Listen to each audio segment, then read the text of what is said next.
तुला त्याचं खरं लक्षण सांगतो, ज्याला शास्त्रामध्ये स्वरूप लक्षण म्हणतात. माथा शोभे पिंपळ पान, कारण अश्वत्थ वृक्ष म्हणजे भगवंताची काय की विभूती आहे, आणि भगवंताने माथावर पिंपळ पान धारण केलं. मेघवर्ण ऐसा जान, देवाने मुद्दाम होऊन जो काही रंग धारण केलेला आहे तो सावळा केलेला आहे. सावळे परब्रह्म आवडिया देवा, सावळे रूपडे चोरटे चिताचे. त्याचं कारण काय? त्याचं काय कारण तुम्हाला सांगतो. सावळा रंग, आता हल्ली अलीकडे ह्या लोकांना काय टक भरली काही कळत नाही.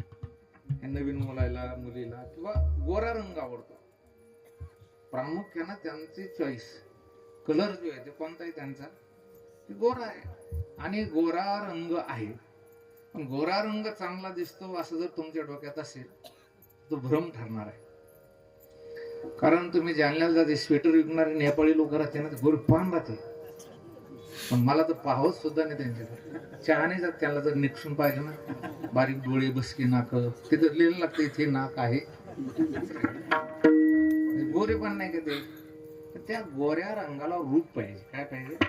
रूप. आता जी मंडळी देहून पंढरपूरला किंवा आळंदीहून पंढरपूरला किंवा आपल्या भागातून ज्या दिंड्या जातात, मुक्ताबाई वगैरे ह्या दिंड्यात जातात ना, इकडल्यापेक्षा तिकडून तर जास्त परेशानी. तर आळंदीमध्ये ते वारकरी पाहायचा, तो माणूस पाहायचा, आणि पंढरपूरमध्ये मग नंतर पाहायचा 15 दिवसांना. आपल्याला क्षणभर विचार करावा लागतो, हाच एक दुसरा आहे.